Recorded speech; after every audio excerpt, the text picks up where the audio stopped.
unstoppable kick-ass confidence. Are you ready?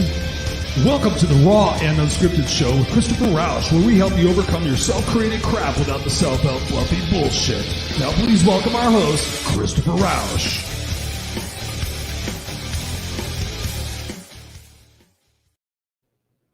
And please welcome our host, Christopher Rausch. What's up, ladies and gentlemen, boys and girls? It is Tuesday night, 7 p.m. Pacific Standard Time.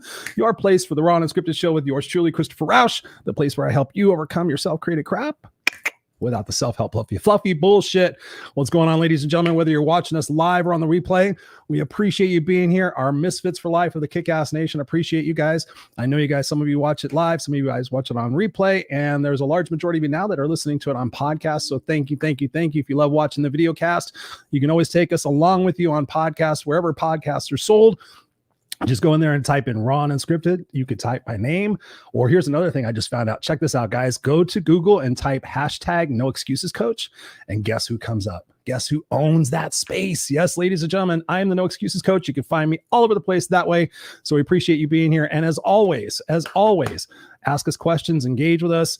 You know, whatever it is, this is a conversation between me and my guests, sitting in a bar, sitting in a coffee shop. We're having a great jamming session. You guys are kind of listening, overhearing, and saying, hey, man, can I ask you a question about this? So we appreciate you guys being here. We've already got some people in the house. We got Ray in the house. What's up, brother? Ray says Misfits for Life. Appreciate you. My brother from another mother, Mr. Ed Vanderlee. The 80s show, man, we got to do the 80s show again. That was a blast. Probably one of the most fun times I've had behind the microphone is spending time with Ed Vanderlee and talk about 80s music and 80s trivia and television shows. So thank you, man, for being here. We got to get you here on the Raw and Unscripted Show too, as well. So thank you guys for joining us. And as always, I just want to do my little podcast commercial. You guys, I don't normally do podcasts, but hey, listen, Help Heal Humanity, helphealhumanity.org. If you guys are listening to the podcast, helphealhumanity.org. I've been on the board of directors now for a couple of years. It's an amazing organization. The founder, Serena Buffalino, she is a nonstop kick-ass lady who is out there making an impact. And none of us take a salary. It's all about taking the donations and putting it to great use. And right now we have a $100,000 campaign where we're raising money to send our kids in Haiti to school. Now you might be saying, hey, Chris, you know, there's stuff going on here in the United States. Why are you guys doing stuff over in Haiti? Here's my thought, and I just want to be direct with you guys. Here in the United States, we have all sorts of resources. We have the internet, we have Google, we have YouTube, we have our abilities to go out there. There's nothing you can't accomplish here in the United States. But the kids in Haiti, man, they have shit. I mean, literally, they are going through, obviously, we know the government and the situation and everything. And the place that we built the school at is in one of the most hardest, toughest areas. Literally, we have guys that are going out there to make sure the kids get fed every day, and they go to school, and they just got report cards going on. So whatever you can do to support this initiative of mine, please, if I bring you value in this Raw and Unscripted Show, if I bring you value in the unfiltered experience, whatever it is, if I have moved your life forward, please do what you can. And if you're interested in volunteering or being on the board of directors, there are a couple of positions open. So go just over to helphealhumanity.org, go over to the volunteer tab, check it out. And I would love to have you with us. Have you with us. We got Scott Goyen in the house, my co-host for the Friday night show, The Unfiltered Experience. Thank you for being here, Mr. Scott. I appreciate you. And we got Ed saying, what a great cause. It really is. It's phenomenal. We're actually got a lot of stuff going on. We're looking for corporate sponsorships. It really is truly amazing. And Scott says here, do it. Yes. So we got a great conversation ready for you tonight. And speaking of conversations, my guest is an expert in communication. She is the author of a best-selling book, and we're going to be talking about that. We're going to be talking about all things, how we can become a great communicator. So please take notes. And if you have any questions in your life, in your surroundings, and things that you've been struggling with, we would love to have those questions. So without any further ado, please welcome to the Raw and Unscripted Show, Miss Renée Marino. What's up, Miss Kick-Ass Renée? How are you doing this evening? Hey, I love that introduction. Hell Not yeah. mine. I mean, mine was great too, but yours, like your intro video and all, I was like, ooh, yeah. We'll pump it up here, baby. I was like, it's all rock and roll. I know you're on the East Coast and you're like, hey, man, normally I'm in bed right now. But so my whole thing is to transfer my energy off into you. And I know you're a kick-ass person. I you love have it. Lots of energy. Feel it. And tomorrow, Christopher, I'm starting Life Mastery, Tony Robbins Life Mastery. I'm doing for 5 days. So, oh yeah. So I'm going to be getting ready for that. So this was a great way to kick it off. Hell yeah. I've been compared to Tony Robbins every once in a while, and I take it as a great compliment. Yes. I noticed my voice is starting to get gravelly like his too. I'm like, is that something that happens when you just talk 24 hours a day? Yes, you got to take care of your voice, though, my friend. You need to rest it, drink tea, do some vocal warm-ups before. Little la, la, la, la, la, la. Well, you're a singer. I mean, didn't you sang, I mean, I can't remember the exact story, but you sang for Grease, wasn't it? You tried out for, was it? No, not Grease. Jersey Boys. That's right. Yep. That's what it was. I know somebody who did Grease. Yep. Yeah, the story's pretty incredible. I was doing the show on Broadway in 2013. And one Sunday matinee, one of my coworkers is like, Clint Eastwood's in the audience. And I was like, oh, okay, cool. So I go out and we sing My Boyfriend's Back, and 10 rows staring right at me is Clint Eastwood, the legend himself. And I was like, no way. Clint Eastwood's really here. Yeah. So apparently he had been going around to all the different casts to watch the show because he was going to be directing the film version of Jersey Boys. And truth be told, Chris, I didn't even think twice about it. I was like, they're going to hire some A-list celebrity. Marissa Tomei is going to play my role. I was playing Frankie Valli's wife. And that's it. Went about my 8 shows a week. And then they started calling people in from our cast to audition.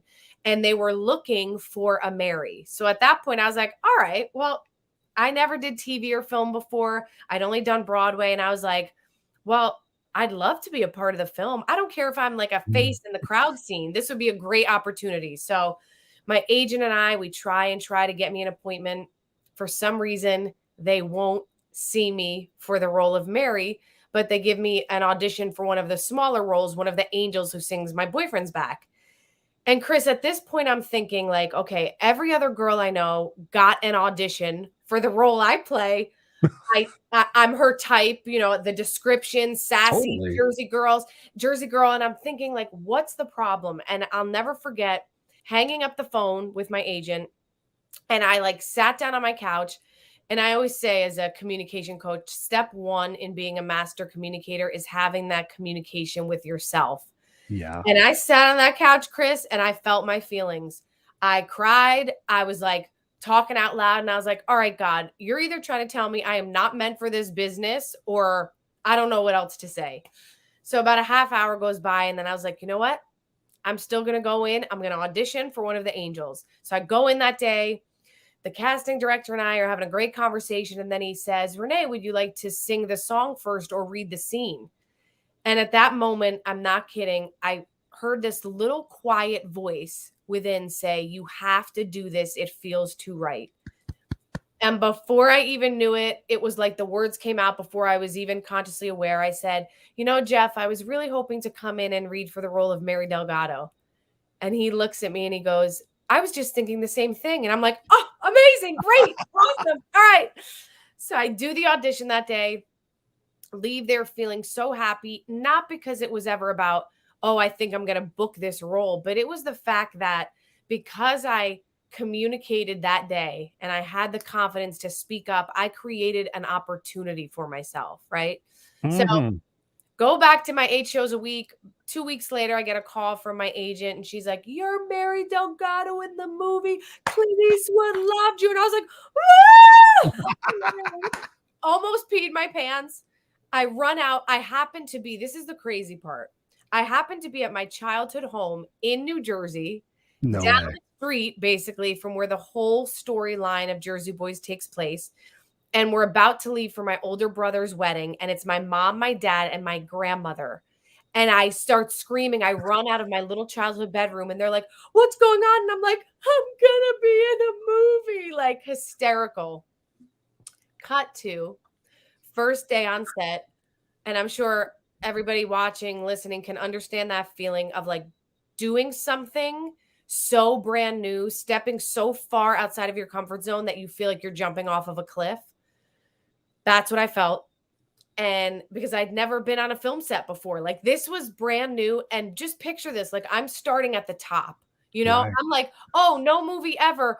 Here's the Warner Brothers lot. Oh, you're working with Clint Eastwood. So I was like, Renee. No stress, right? No stress. No, but you're again, good. Chris, it was crazy. I heard that little voice again be like, Renee, you know what you're doing.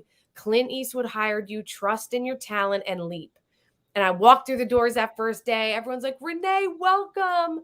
Clint comes up to me and he's like, I went around to all the different casts, but nobody was in your class. And then you came in and put yourself on tape, and it was the icing on the cake. And I was like, oh, Goosebumps. I got goosebumps right like, now. Chris, I was holding back the tears. I didn't even film the first scene. So I was like, Renee, don't ruin your makeup. Like, you need to keep it together.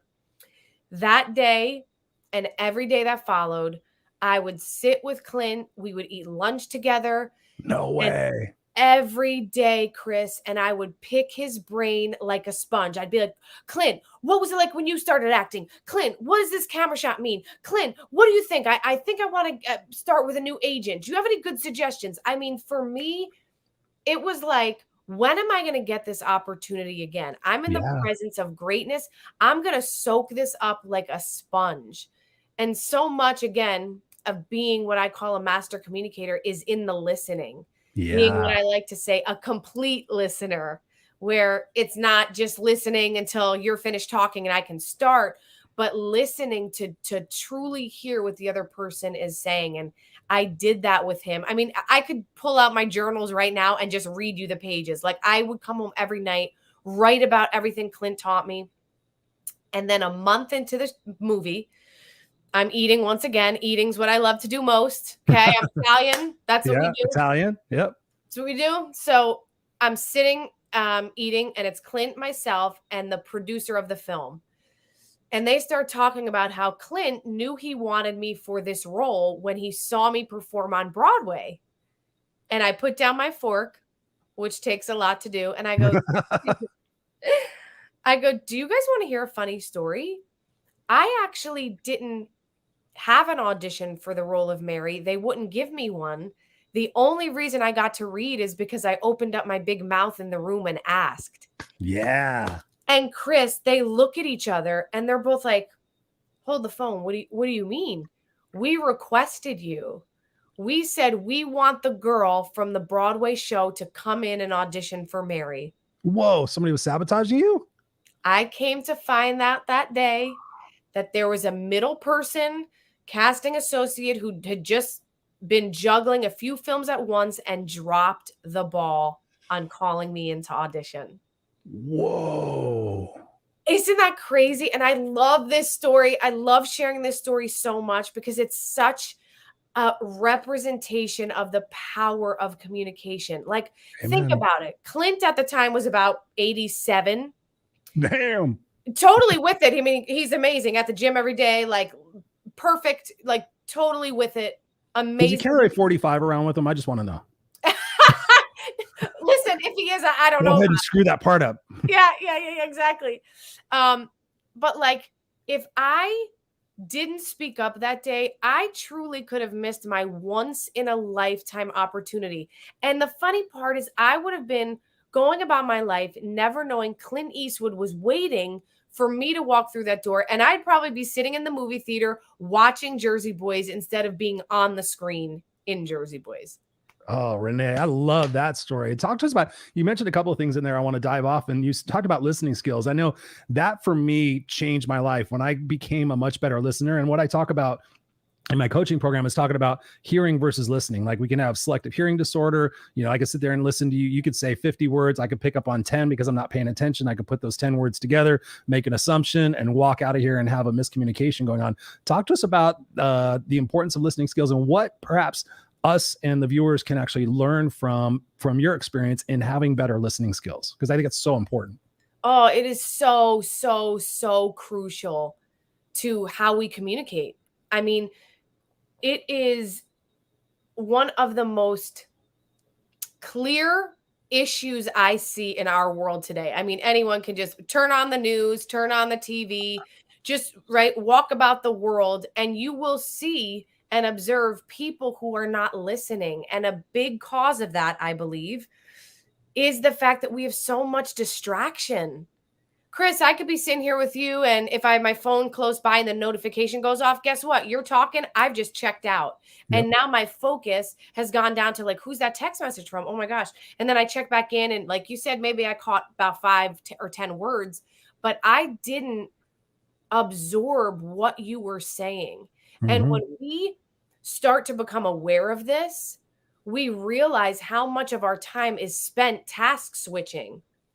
And we're all okay with it because this is the world we live in now. But then we wonder why we have tension in personal relationships. We wonder why we're not getting that promotion and why we keep getting passed over for that new position at work. It's because the communication is lacking. Yes. And I said this to you before we started, everything in our lives starts with communication. And when we learn to master this skill, we become limitless.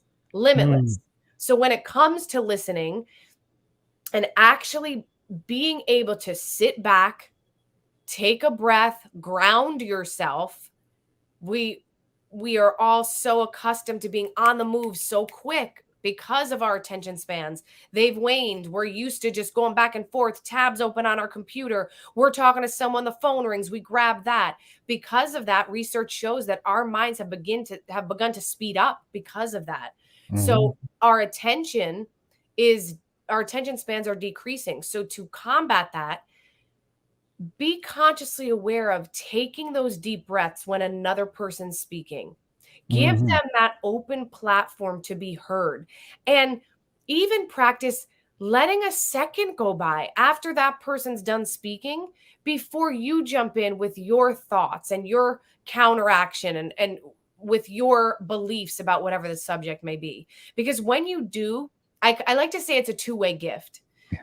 You give the other person the gift of having an open platform to be heard, and you yourself gain the gift of potentially learning something new, gaining a new perspective, or most importantly, understanding that we are all so much more alike than we are different.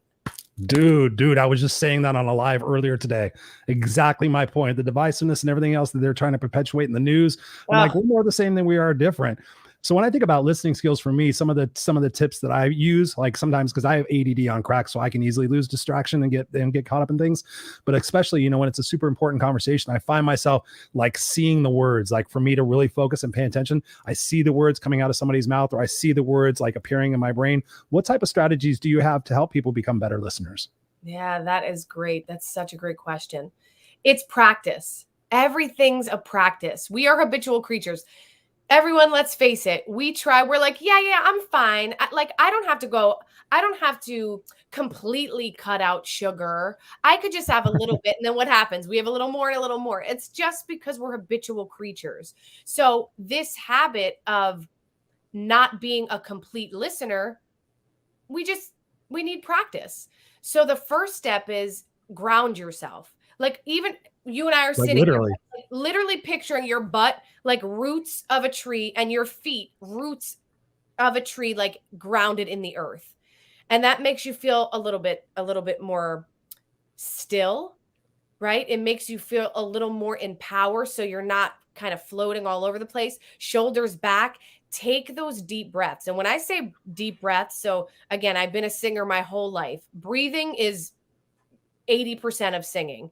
And most of us, we breathe from like the chest up really shallow, right? And it's like, okay.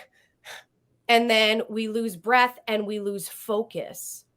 We lose focus because movement, another big thing I teach with my clients is movement, and moving that stagnant energy around has been proven to help your focus be much better, much more efficient, which allows your communication and your listening skills to improve.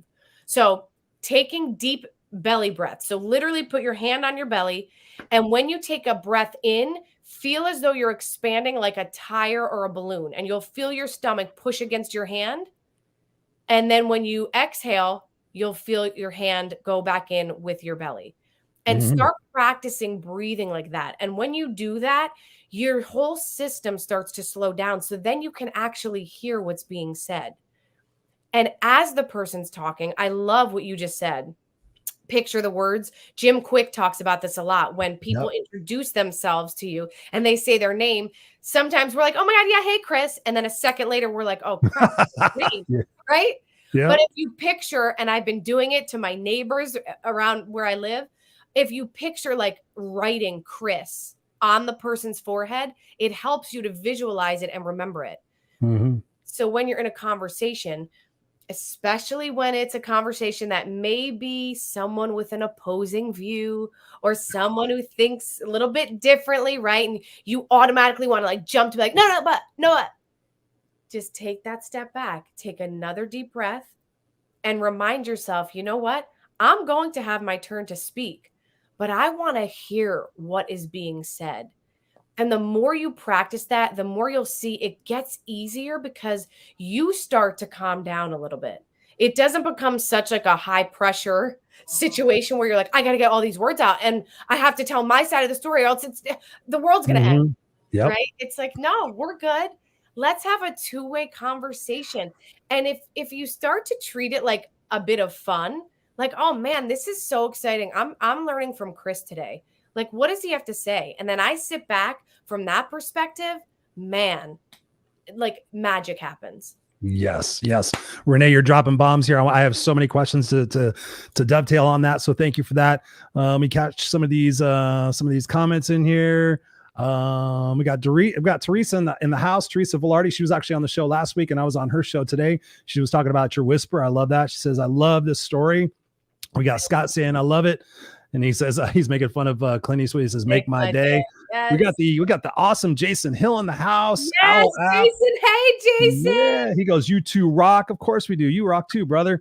And we got Michael Lopez in house. He says, "Really great point. Slowing down the moment, most definitely." I think, for me, being very intentional. Like when I think about, the advice that I've been given in my life, as far as why I'm partially successful, is the fact that Stephen Covey said in one of his books, The 7 Habits of Highly Effective People, he says, seek first to understand, then to be understood.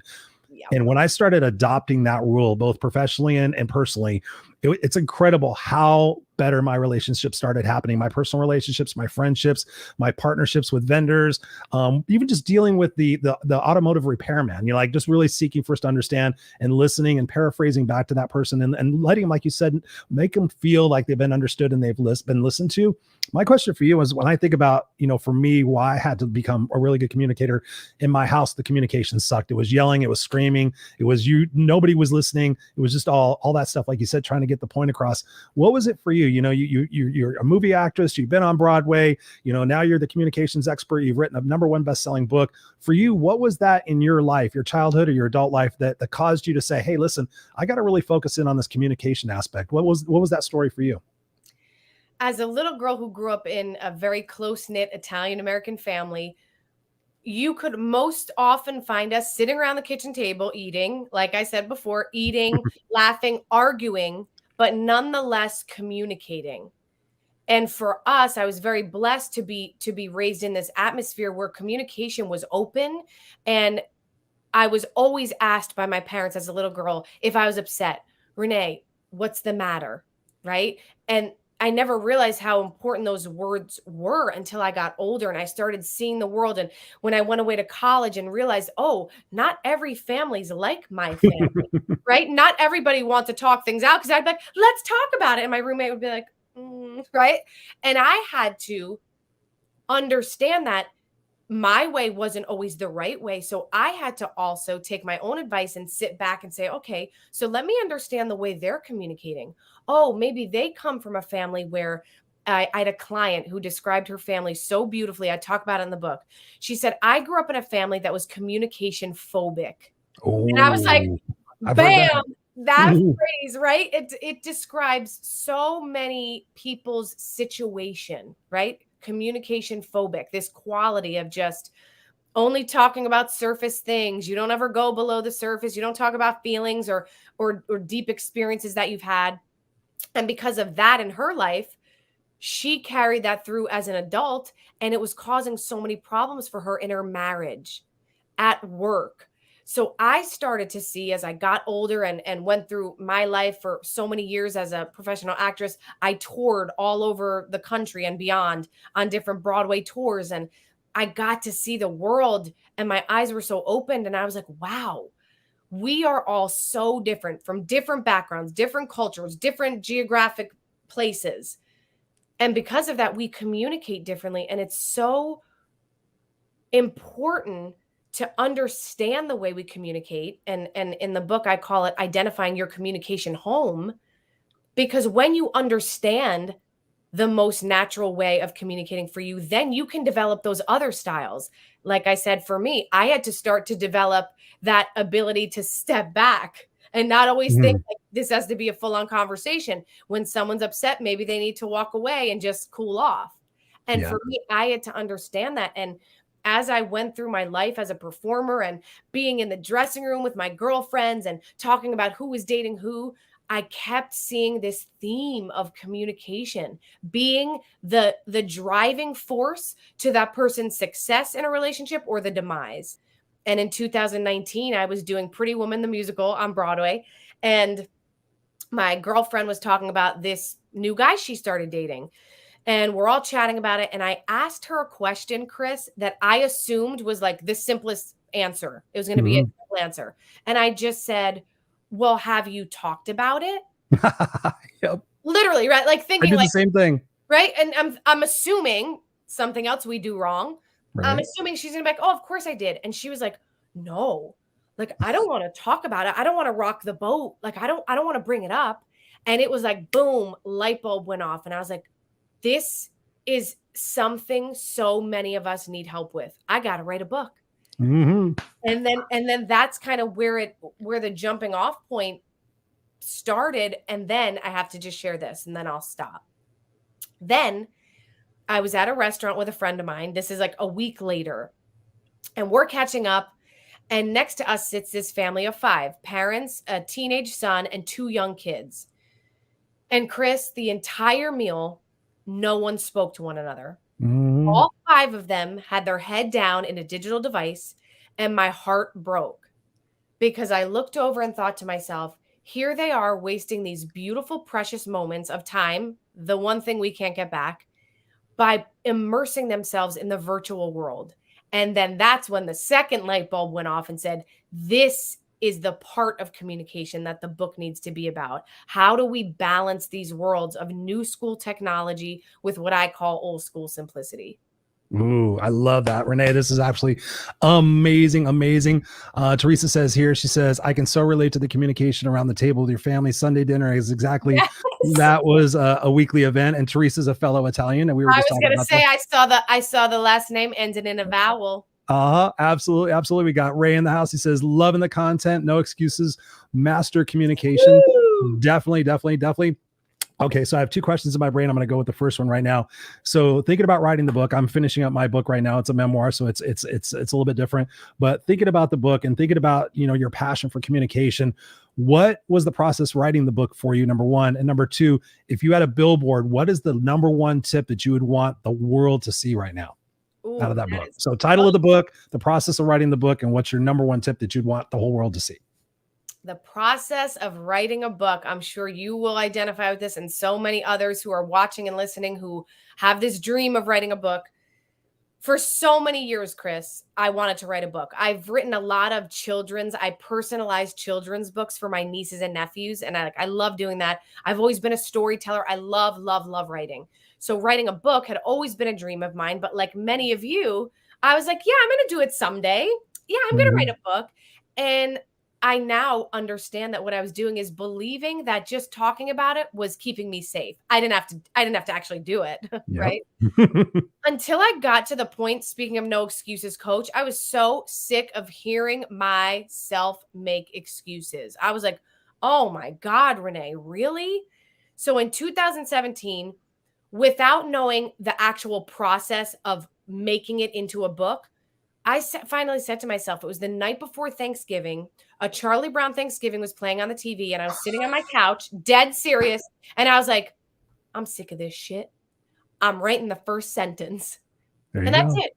And I call it taking imperfect action. And I talk about this a lot because most of my life I lived as a perfectionist.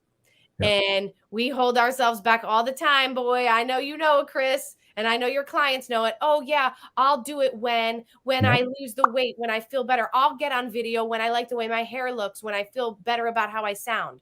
Excuse. So I've adopted this process of taking imperfect action. And that means before the conditions are perfect, before I know the next 10 steps, at least I know the first step, that's all I need to know, I'll take the action.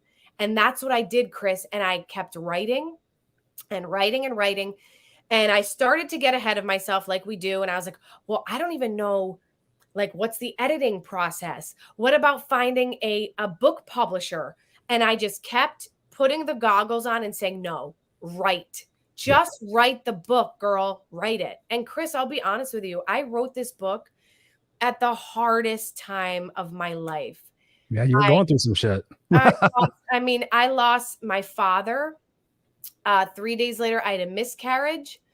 That set my body off into a frenzy. Oh, and then there's a pandemic. Oh, and I started a brand new business all at the same time. So if you think you can't do it, trust me, you can do it. And I think about that now and I'm like, how the hell did I do that? Right? Like, how did I do that between grief and worrying about my health and crying and feeling all of these things? I did it. And it's because I kept taking imperfect action. So that's the book process. Love it. So with you on that. Yeah. Yeah. I mean, listen, of all the amazing, incredible things that I've been blessed to do in my life thus far, writing a book is one that I'm most proud of. It's just because it's not one of those things where you're like, oh, cool, I just got to set a couple hours aside and like it's done. You're like, no, this is nonstop. Birthing a baby out of your butt. Yes, 1,000%, 1,000%. And as far as what I would want flashing on a billboard right now is, if we could only do one thing for ourselves and our lives to elevate ourselves and get to the next level, it would be to get in communication with ourselves. Yeah. Understand what we want, understand what holds us back, feel our feelings, write about it, and move past it. Because when we have that communication with ourselves, that sets the framework, the groundwork for the rest of our external communications. So what are some beginning steps for that? Because I know I was just talking about it today, and just to go back for a second, I think it was just, I've been talking all day, but it was just Teresa's show. I think I was talking about taking imperfect action. She's like, what can you do? I'm like, take imperfect action, because as you do it, you're going to grow through it. Your confidence is going to grow. Your courage is going to grow.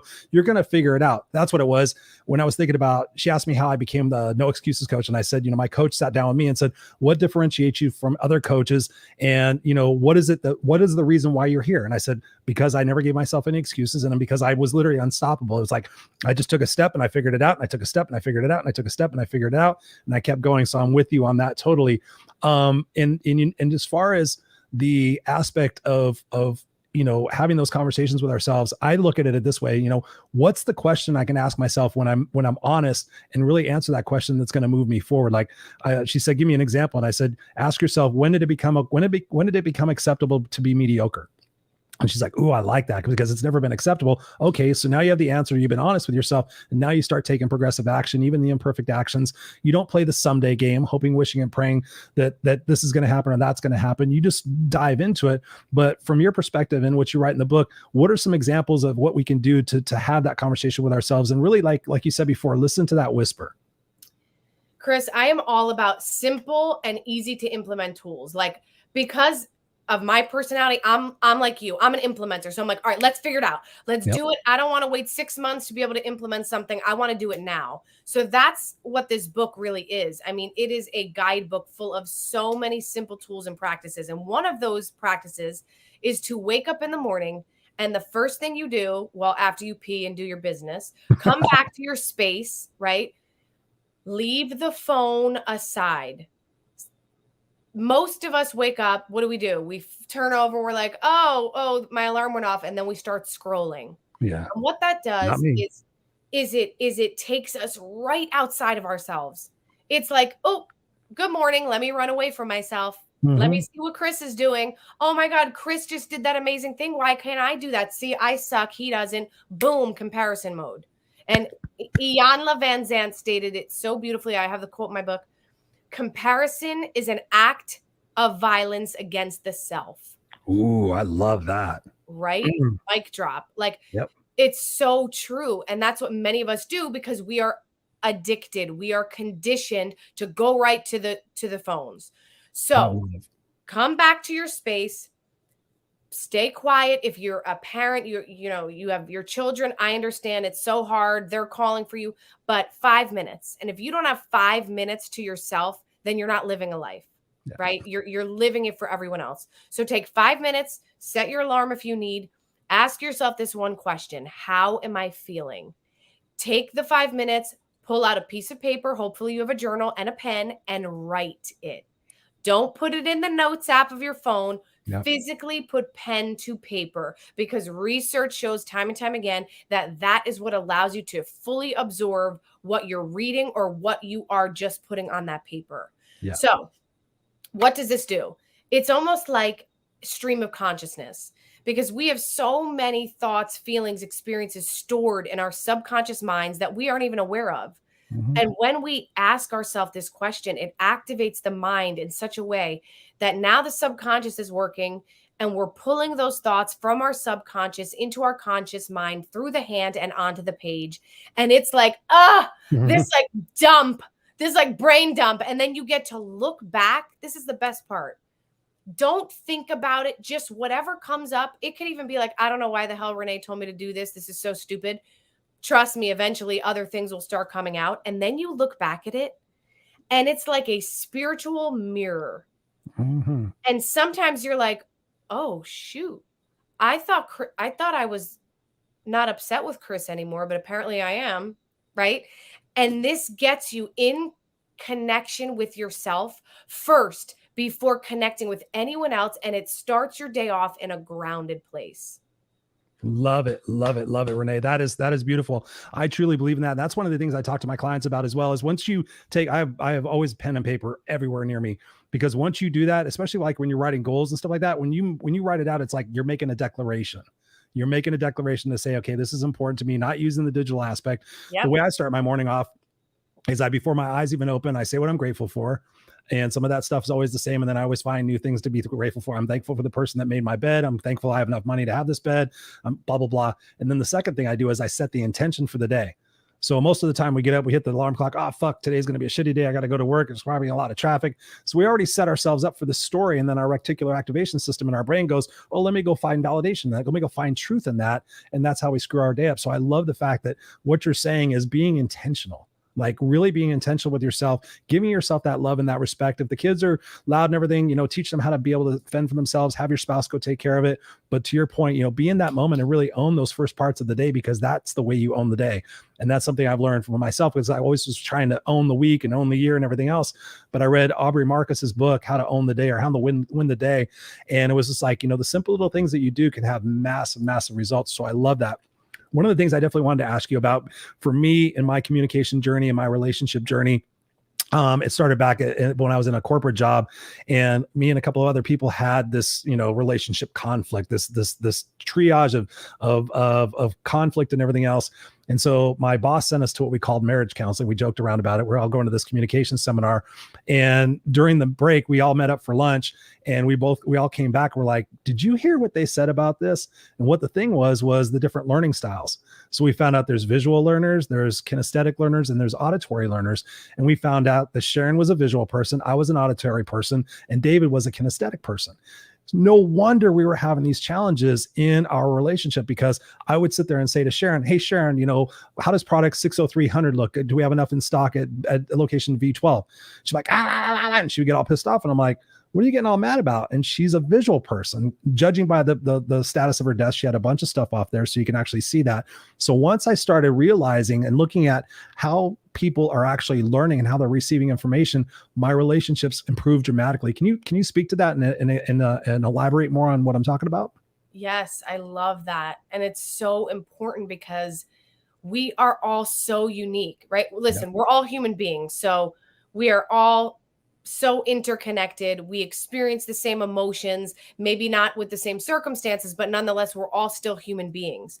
So understanding your way of learning. And it's funny you bring this up, because I'm learning this about myself. I'm learning about the way that I feel the most alive in what I'm doing in my work, right? Let me give you an example. Yes. we are in this coaching space. And I mean, we can get inundated with all of these courses and the way to do things and the way it has to be done to be successful.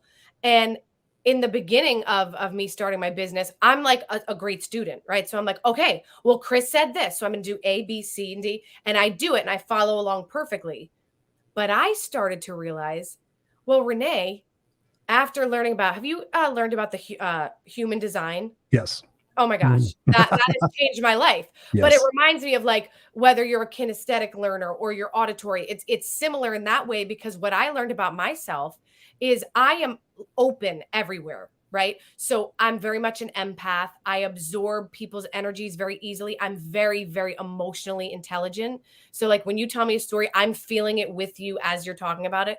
So because of that, there are some things now in certain coaching programs that are said to be like the magic ingredient that I'm like, no, that actually doesn't work for me, because I'm someone, if I'm just not excited about what I'm doing, I'm not going to be successful.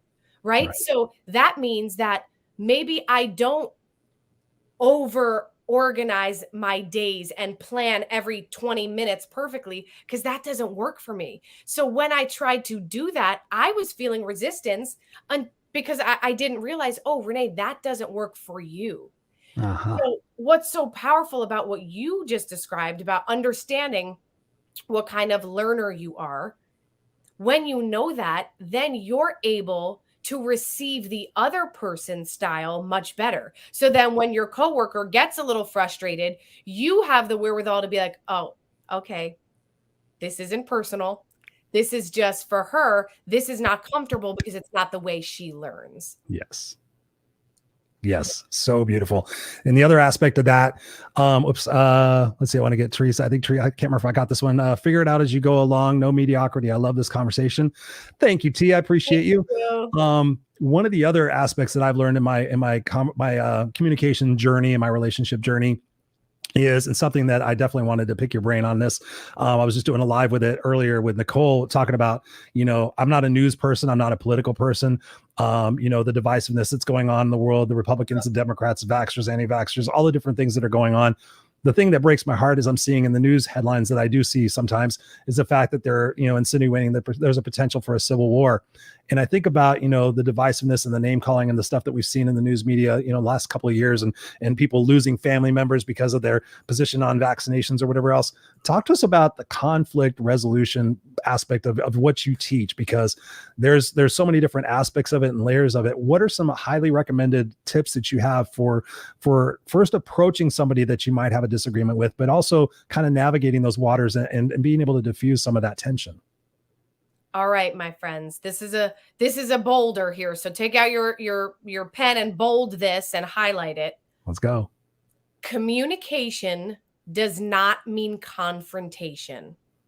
I'm going to repeat that. Communication does not mean confrontation. And time again, when I ask a client or a friend or a family member why they haven't spoken up about something that's upsetting them or something that feels uncomfortable or expressing their love to someone, they ought, well, not love, because then that wouldn't be confrontational, but something that is causing them some frustration. The answer that I always get is, I'm just not a confrontational person. And we need to understand that they are not one and the same. And by believing they are, we are withholding ourselves from some incredible conversations and incredible connections and incredible resolutions. Amen. What we are seeing right now is so bonkers, because everyone that we're watching in the media, everyone's just talking at each other and over each other, and no one is talking with each other. Mm-hmm. Because each party, whether that be religion, political party, vax or no vax, everyone's attached to their label. Yes. So they're only listening to hear, oh, did Chris just disagree with me? Boom, he's cut off. Yep. And there's just no conversation. It's like the craziest thing to watch, which I don't watch often. We canceled our cable 2 years ago. I just watch what I need to.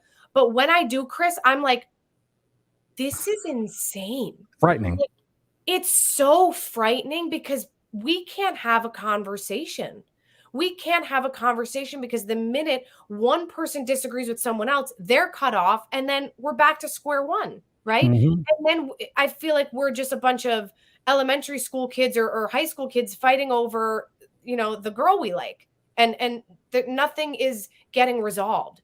So the first step is to understand, have that self-awareness to say, okay, I realize that I have my certain opinions about said subject, but I am choosing to open myself up to hear what that person has to say. And for me, it is the best thing in the world. Because let me tell you something, I have no ego. So when we have a conversation and you're like, no, Renee, Chris, perfect example. Chris emailed me today because in my email I sent to my list, I literally wrote the wrong month. Instead of August, I wrote February. And I was like, oh, crap, right? I'm like, show me. Yes, point it out for me so I can be better. No ego here. And when I started to go into conversations in this way of being like, okay, even though I love to eat because I'm Italian and this person isn't all about food, Renee, that's okay. Step back and allow them to be heard. Made everything so much lighter, made it such an effective conversation where I was like, oh my gosh, I could actually learn something from you. And hopefully you've learned a little something from me. Because at the end of the day, again, it's like I like to believe that for the most part, right? We all have good intentions. So let's chill the blank out. Oh, you can say it. Chill the F out, people, and let's say it. start to listen. Yes. I'm gonna be PG right now.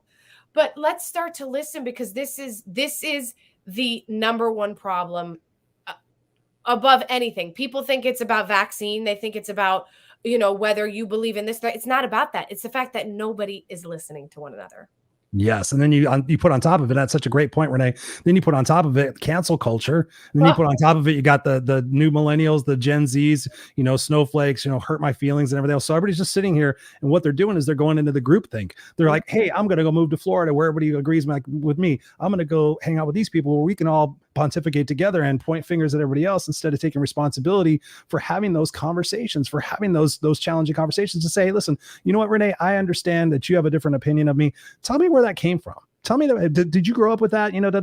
Because I've learned in order to understand other people is like, going back to what Stephen Covey said, seek first to understand.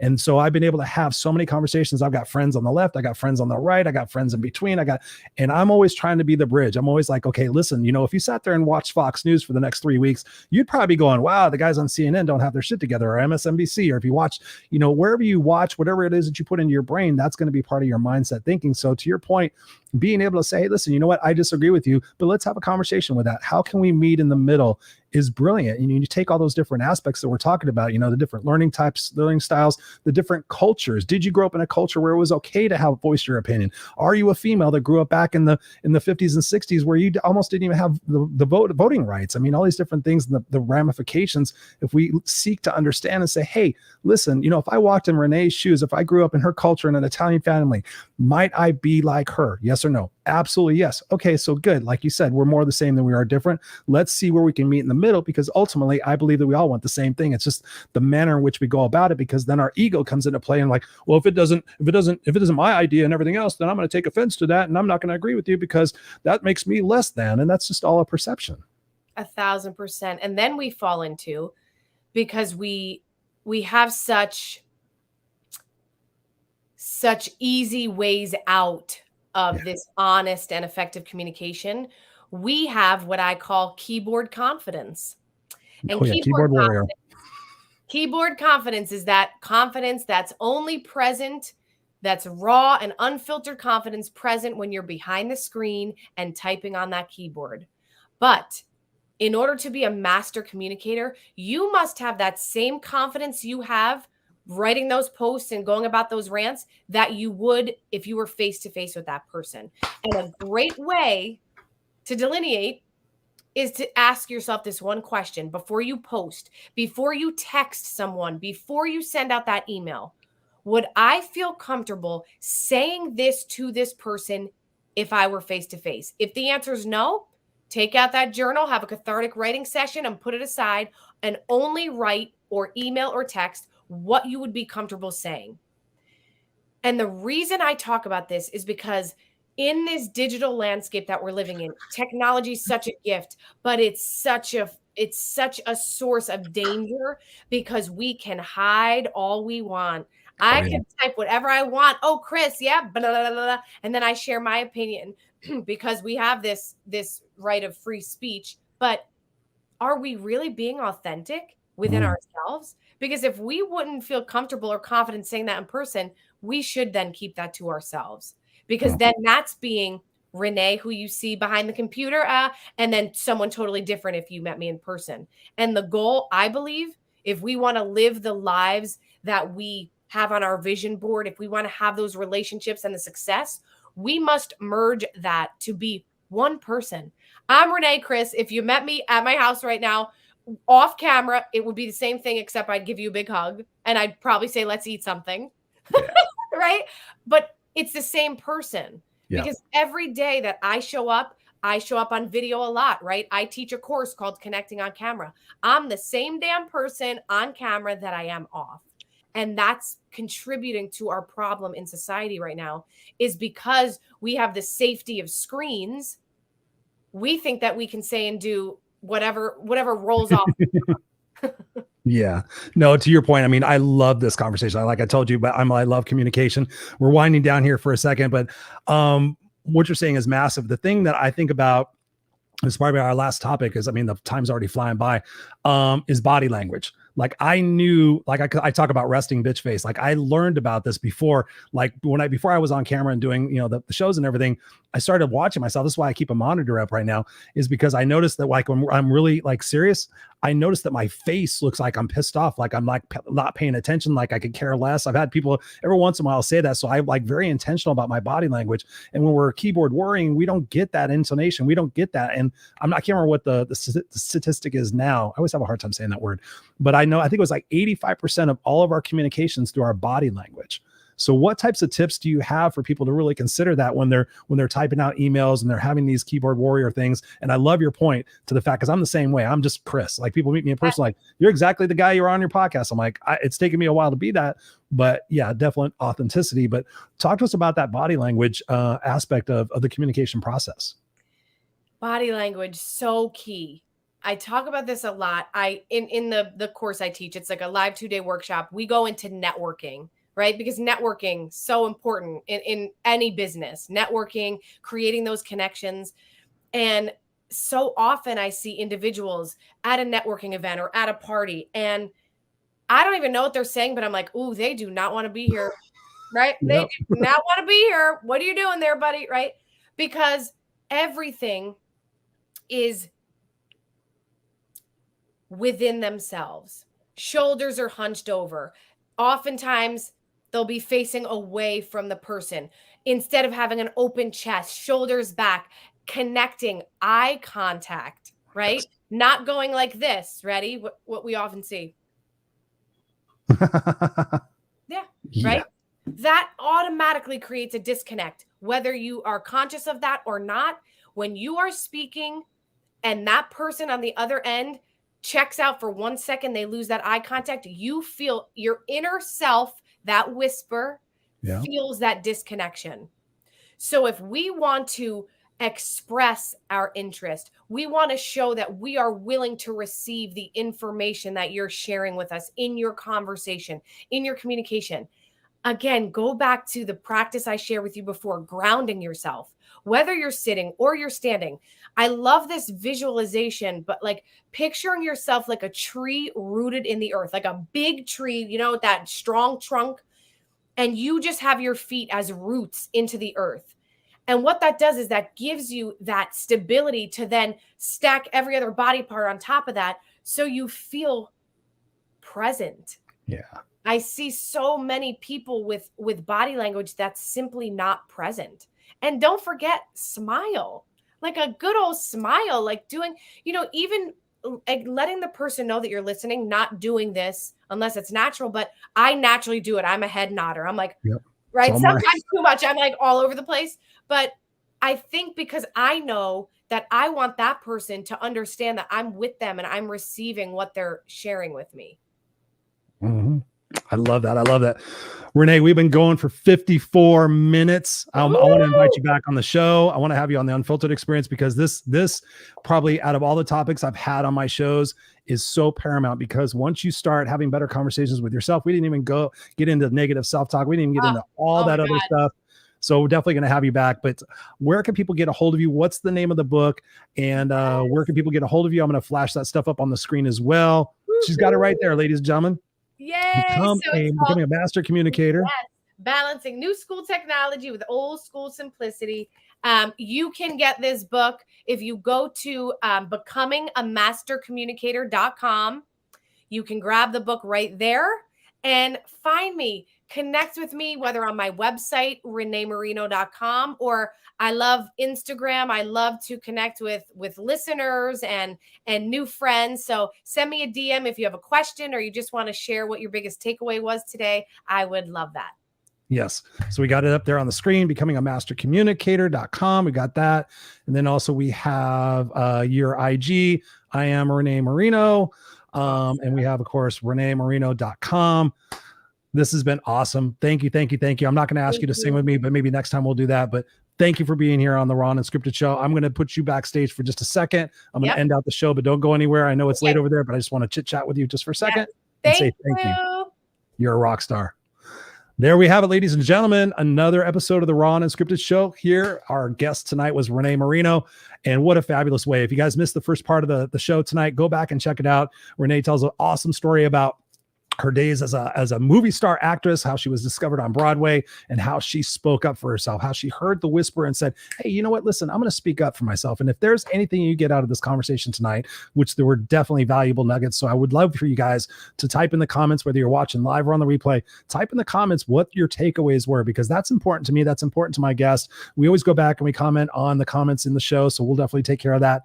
But let us know what it is that you learned, and let us know maybe what we missed in this conversation so that we can have her back on the show and bring more value to you guys, because that's what the show is all about. It's about bringing value to you guys. It's about you taking action and coming back and reporting back to me and saying, hey, Chris, you're my coach. I've got Raw and Unscripted. So here's what I applied in my life, and here's what I learned from it, or here's a situation that I got going on. Reach out to Renée. She's an expert. I know a little bit about it, but she's an expert on this. So reach out to her. She talks about, she's got her 2-day class. I'm sure she's got all sorts of other things that you can go check out. So don't forget to go check out. The best spot, I think, is always the website. You can go there and dovetail off of that and check it out. But, that's what this is about. It's about getting here and getting all, woohoo, I'm all inspired and everything else. It's about taking action. And we talked about it. She said it so eloquently. Imperfect action, but you got to speak up. You got to speak up to yourself. You got to start asking yourself better questions and being honest with yourself and saying, hey, listen, does this bring me joy? Does this bring me happiness? When you think about the conversations, you're afraid to have this conversation with your coworker, but guess what? Inevitably, when I talk to people and they say, oh, I'm miserable about this, I'm miserable about this, I don't like this person. And like Renée said, have you talked to them? Well, no, I'm afraid they're going to do this. And okay, there's a lot of different things you can do. You can visualize the conversation over and over in your head and seeing how it's going both ways. You can see yourself. We didn't even get into responding versus reacting and sitting there saying, one of my communication tips is always, like, if you're going to go have a serious conversation with somebody, ask them. If you look at their body language and you see they're kind of tense, and say, hey, I'd like to talk to you about something. And they go, what is it? What do you need? Say, hey, you know what? Actually, do you have time tomorrow? I want to come talk to you when you're not. I see you're overwhelmed and stuff like that. Be attentive, be perceptual, have that emotional intelligence. We didn't even get into that very much, and be observant, and then have these conversations with them. Because open mouths get fed. And as you start having those conversations, number one, say, hey, listen, I'm feeling like this. I get a perception about this, but I would love to understand where it is that you're coming from. I would love to understand if this is something I'm taking personal, and then have those conversations. Take them out to lunch. Buy them a drink, whatever it is. I've had some pretty great conversations with people at my job over a beer, and they loosen up a little bit and they start telling, and you find out they got more issues about their family than they have issues with you, and that you were taking it personal, and it was something that you were blowing up in your mind. So take proactive responses, take ownership for your life and your relationships. And I promise you, you'll have a kick-ass unstoppable life. I'm Christopher Rausch, your No Excuses coach. Let me check and see if we got any other comments in there. We got Robert in the house. Yes, we got that. And Ray is always awesome and posting up the comments in there as well. Teresa says here, great show. Thank you, T, for tuning in. I appreciate you, sweetheart. We've been talking all day, so thank you for that. She says communication doesn't mean confrontation. Huge takeaway. Yes, it does not mean that. It actually can mean resolution and peace and harmony and connectedness and finding out that we're more the same than we are different. Ray says here, I totally agree. We got Michael in the house. Hey, Michael, I think you're a first-time listener or viewer. Appreciate you. Definitely come back and check us out more. Of course, we're on the podcast, so go Google Raw and Unscripted. I'll put it in the comments here after the show's over. But definitely, Mike says huge takeaway. So yes, thank you guys. And we'll be back here next week, every single Tuesday, 7 p.m. Pacific Standard Time, the Raw and Unscripted Show with yours truly, Christopher Rausch. We appreciate you. And as always, definitely do me a solid. Go check out ChristopherRausch.com. Got my group coaching program starting September 19th. I only do it probably every 3 or 4 years. It's by popular demand.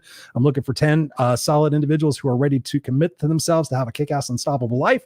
It is 6 months, and I guarantee you after the 6 months, you will be mind blown, and you will have a lot more confidence, a lot more results, and your perspectives will be shifted. So go check that out. I appreciate you guys. I love you. We'll see you here next week on the Raw and Unscripted Show. I'm Christopher Rausch. Go out there and be brilliant. Peace.